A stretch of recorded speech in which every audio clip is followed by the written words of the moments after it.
Good morning. Oh, you guys are all awake. Hey, we are better together, right? Yeah. It's so fun to see all of you this morning, and this is going to be a really enjoyable teaching series for those of you who are here for the very first time. And maybe you were drugged here by your wife or your husband, or maybe you were invited here by whomever. For whatever reason that you showed up this morning, thank you for coming here for the very first time. I have a promise to make to you. I'm not going to say anything in the teaching time that you won't be able to fully understand. You don't have to have a background in the Bible or church to understand, and you don't even have to believe anything particularly about Jesus in order to feel at home here. Because there are two things that we do here. We explore faith. So if you're on the front end and you're just trying to figure out, do I really believe? Can I really buy into this stuff? So we explore faith and we grow faith. And really, even for those of us who have faith, there are still whole areas of faith that are yet out there for us to explore. So I just want to invite you along on the journey. My name is Ron.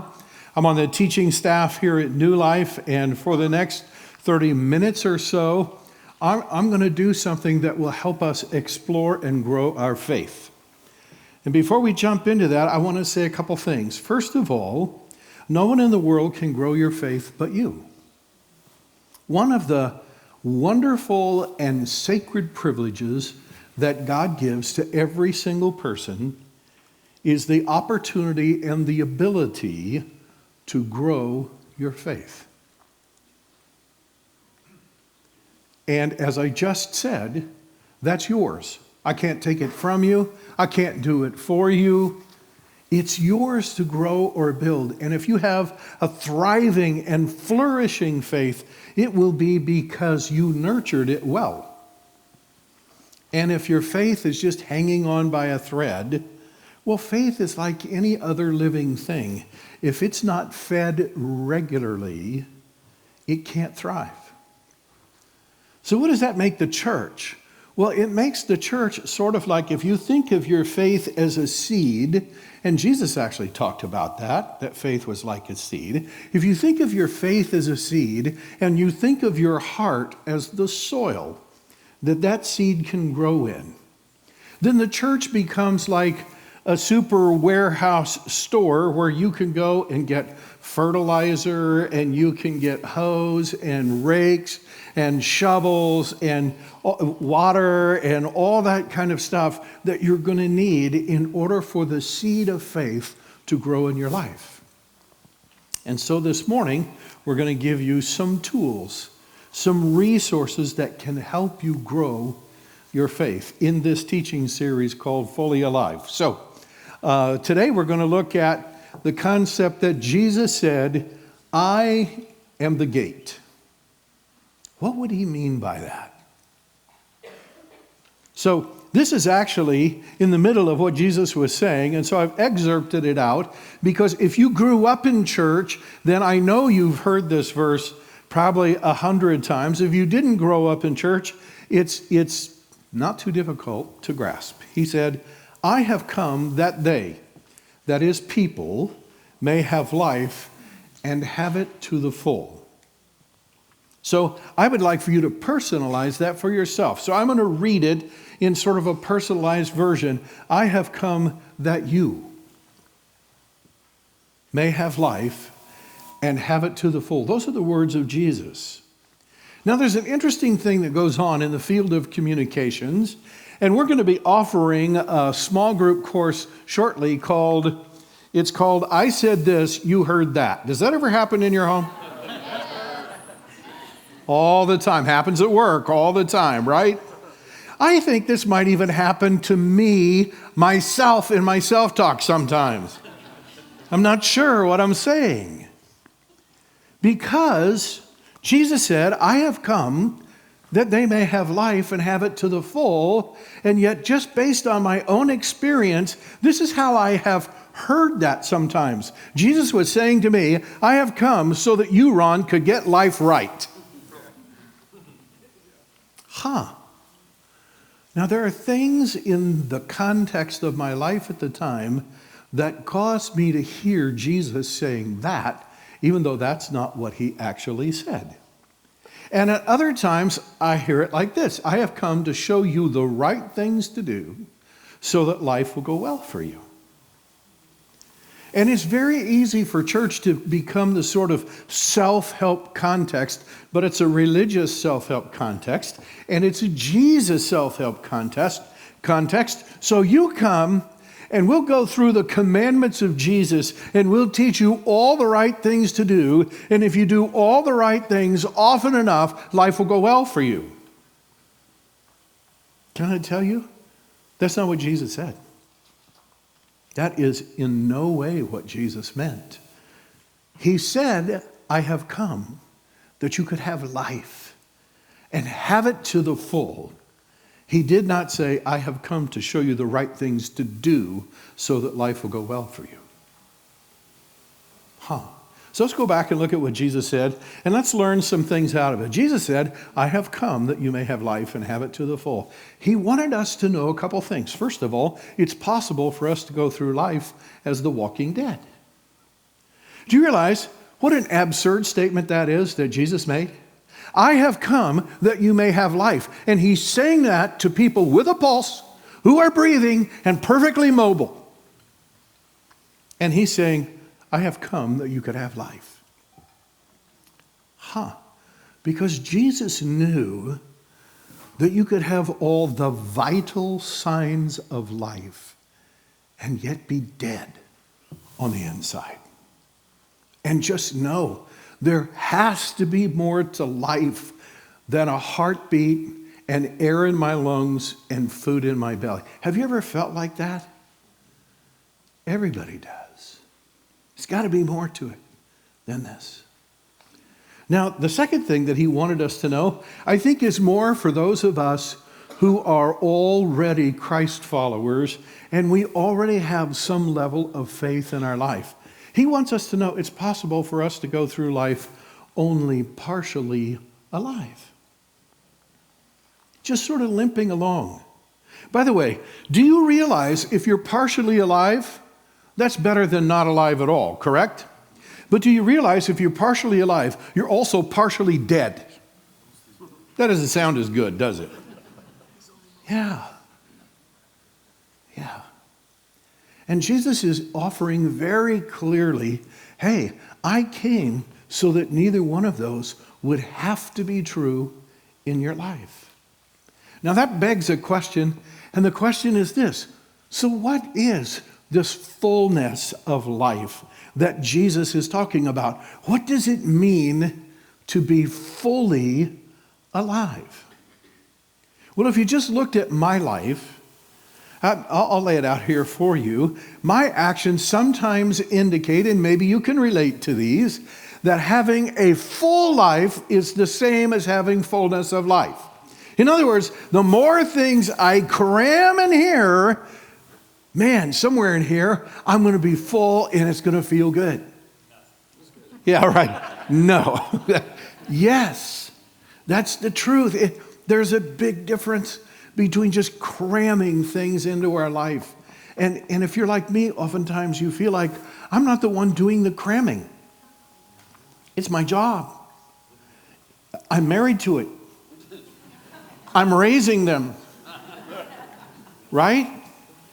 Yeah, it's like everybody in the world wants a piece of me and a piece of my life, and everybody wants a bigger piece than what I can possibly give them. And I'm just going all different ways in life, and this just doesn't feel full. It feels full, but not the right kind of full. Yeah. At other times, you could look at my life and you could say, oh, we've all had those moments where we felt fully alive, haven't we? Sure. Maybe you won the league championship and you're hoisting the trophy and you're thinking, this must be what it feels like to win the Super Bowl. I'm right here. Yeah, it's the Super Bowl of my city. Yeah. And there's adrenaline that courses through us. By the way, this concept of accruing fully alive moments, if I could just get enough of those in life, at some point I would feel full. At some point I would feel like I had fullness of life. If we're not careful, this can make us adrenaline junkies. Right? Yeah. If we're not careful, this can lead to all sorts of addiction. And there are times in my life, and by the way, they don't have to all be bad things. Maybe you go on a hike. A few years ago, my younger brother and I hiked to the top of Yosemite Falls, and that was a big challenge for me. Wasn't all that big for him, but it was for me, all right? And we saw beautiful vistas. And frankly, I just wanted to stop, not only because I was tired. I wanted to stop because the view was breathtaking. And sometimes we think, if I could just put enough of those breathtaking moments together, then I would be fully alive. But I can tell you from experience that you can't put enough of those back to back to back to back in order to feel fully alive. You will burn yourself out, or you will always be partially empty. There's another thing that sometimes I think, if I had a blessed life, do you know what I mean? If my lottery ticket was the winning one, and I never ever had to worry about money again, if I just had a blessed life, if my health was good, and it was always good, and if my kids, they grew up and in junior high and high school, they still loved to hug me in public, I would have a blessed life. I could have fullness of life if my kids would just do what I want them to do. I would have a full life. Keep telling yourself that. It just doesn't work that way. It's not about having a blessed life or God to solve all of your problems. So what is this fullness of life that Jesus talked about? Maybe the best thing for us to do would be let Jesus explain. How does that sound? So let's go back and look at this in its context. And Jesus said, anyone who does not enter the sheep pen by the gate. So let's stop right there for a minute and understand something. Jesus is about ready to give us teaching, and he's going to use an illustration of a typical Israeli shepherd. And in order for us to really understand what Jesus is saying, we have to understand a little bit about an Israeli shepherd, and I'm going to hold this so that you won't forget. I'm not Israeli, but you can pretend. You have to know a little bit about an Israeli shepherd, and you actually have to know a little bit about an Israeli sheep in order for this to make sense. So let's start with an Israeli shepherd. Most Israeli shepherds did not run a massive ranch. There were a few who did, but most Israeli shepherds had a very small group of sheep, maybe 100 of them or less. Now here's the thing about sheep and survival, okay? In the daytime, wolves sleep, but at night they prowl.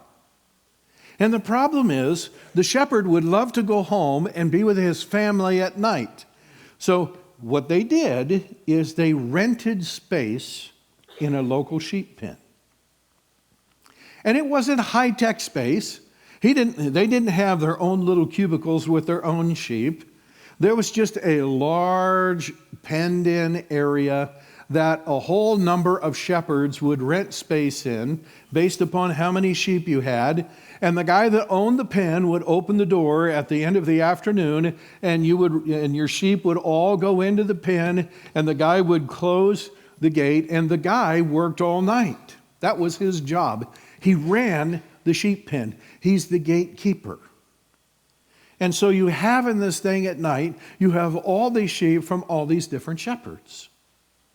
And that's how it worked. And in the morning, the shepherds would all come and they would gather their sheep and they would all head out to different places around town.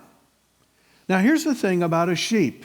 A sheep is not the sharpest tool in the barnyard. Okay? The life of a sheep goes something like this. I ate good grass. I drank clear water, and the wolf didn't eat me today. It's good. That's pretty much all they cared about. Now, having that as the backdrop, let's go to this story that Jesus tells. Anyone who does not enter the sheep pen by the gate, but climbs in some other way, is a thief and a robber. The one who enters by the gate is the shepherd of the sheep, and the gatekeeper opens the gate for him, and the sheep listen to his voice. He calls his own sheep by name, and he leads them out. And when he has brought them out,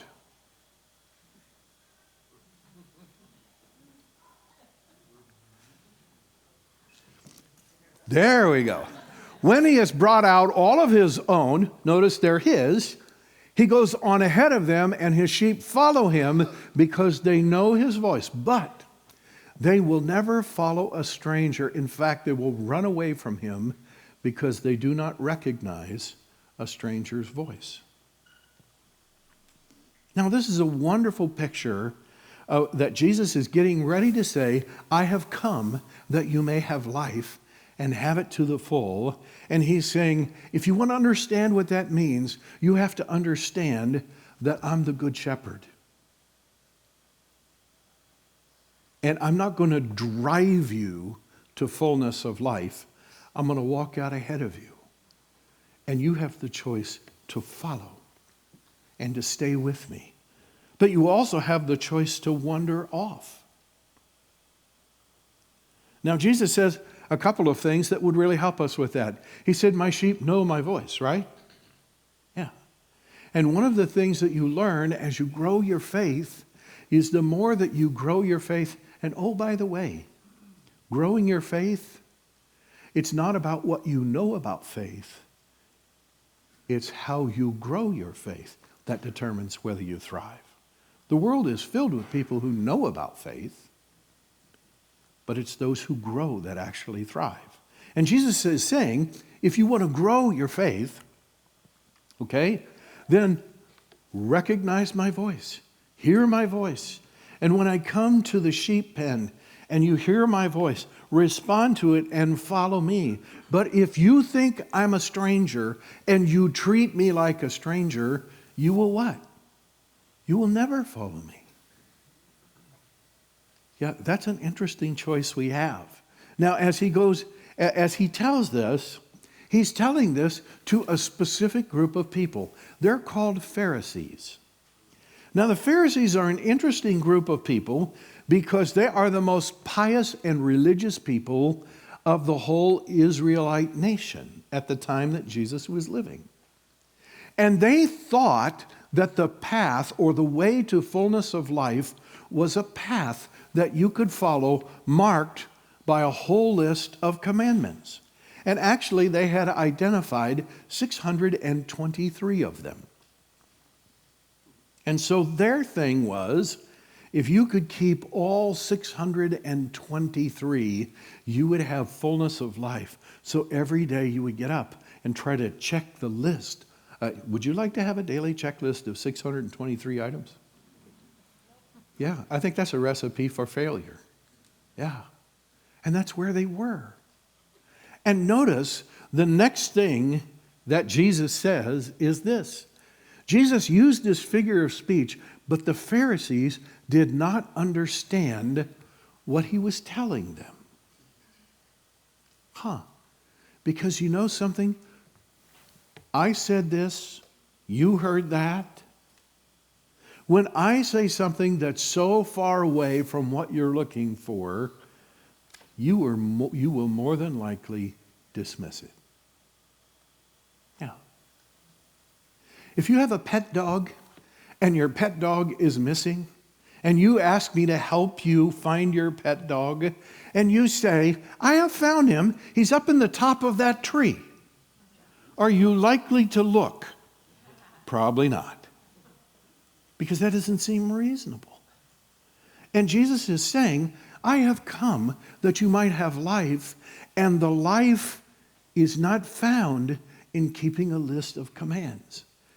And to people who are religious and are used to rituals and rites and hoops to jump through and commandments to keep, when Jesus came and said, it's not about any of that, they were like, huh?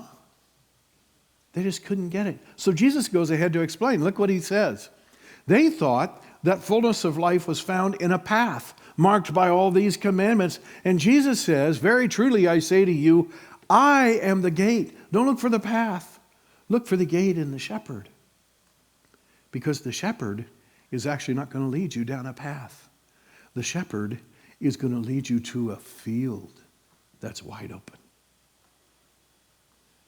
And safety and fullness of life is not found by staying on the path. Let's read it and we'll see how he says it. Very truly I say to you, I am the gate for the sheep. All who come before me are thieves and robbers, but the sheep have not listened to them. I am the gate. Whoever enters through me will be saved. You know, that's the answer to what Darby said to you a while ago. That additional L where we feel lost in life. According to Jesus, the opposite of being lost isn't being found, it's actually being saved. Because if I found your dog in the top of the tree, but we had no way to get your dog down, the dog is found but not saved. It's not until your dog is on the ground with you. Yeah.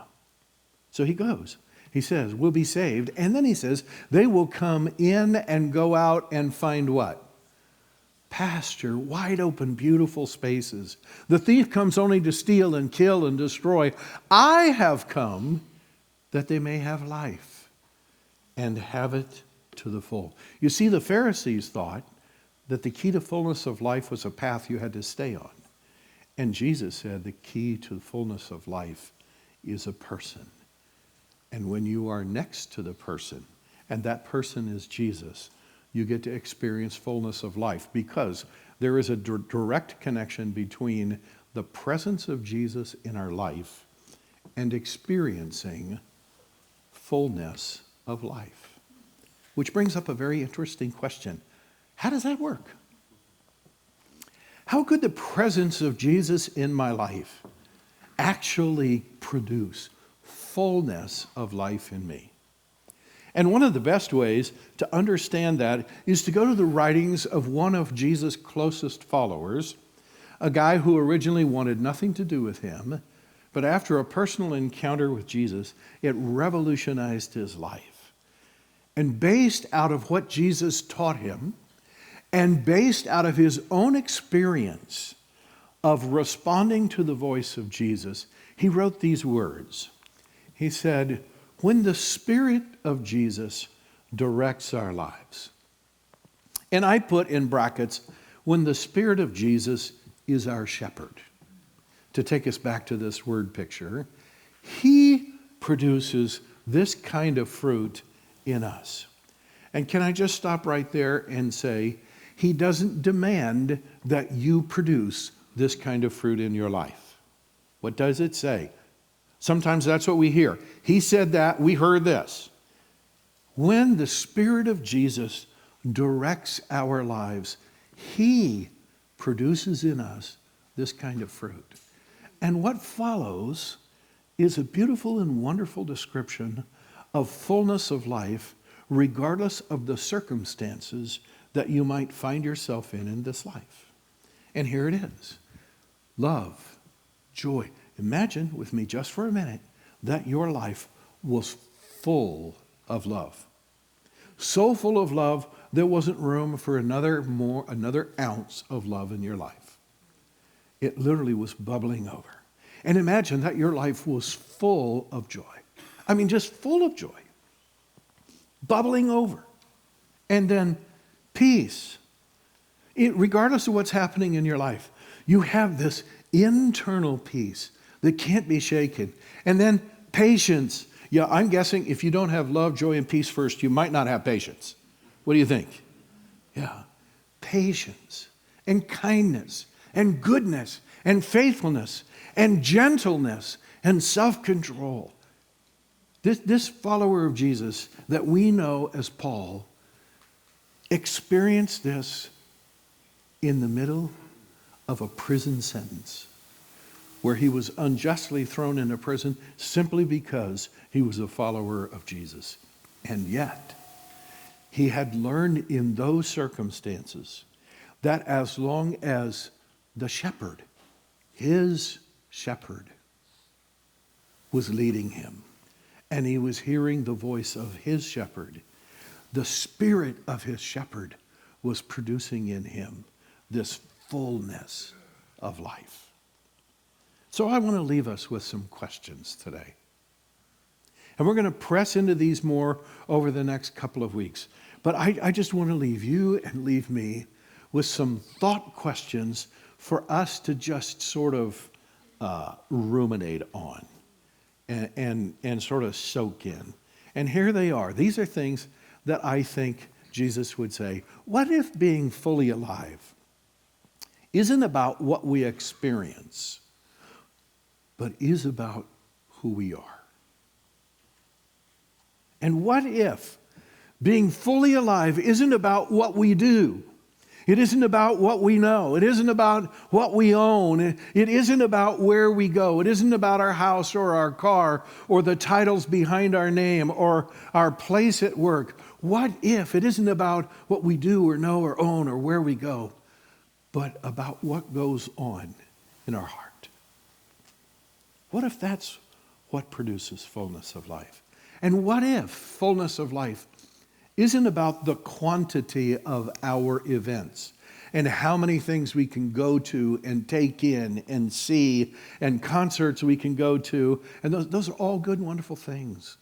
But what if fullness of life isn't about those, but instead about the quality of our spirit? And when we're alone, we actually like the person we're with. What if the person we see in the mirror is someone we would have great respect for, even if they weren't us? Two more. What if being fully alive isn't about chasing something, but about becoming someone? And what if being fully alive isn't something we achieve, but it's something we receive? Let's pray. God, thank you. Thank you. Thank you. Jesus, thank you for telling us that you came that we could have life and have it to the full. Thank you for getting down and stirring in our hearts and maybe even poking and prodding and sparking and maybe even provoking us in the best ways, so that we would, as Darby said earlier, stop in this life and at least consider that maybe what we're packing in doesn't carry the promise that you give, that somehow we could unpack the stuff we don't actually have to have. We could press into you, and then for those other things, we could enjoy them fully as a wonderful blessing from you and not as a piece of life that we have to hang on to. God, thank you that you love us to the point and you trust us to the point that you would give to us the sacred privilege of growing our faith. And would you bless us now with a fantastic week of planting and watering and nourishing the faith that you have given us. I pray in your name, Jesus. Amen.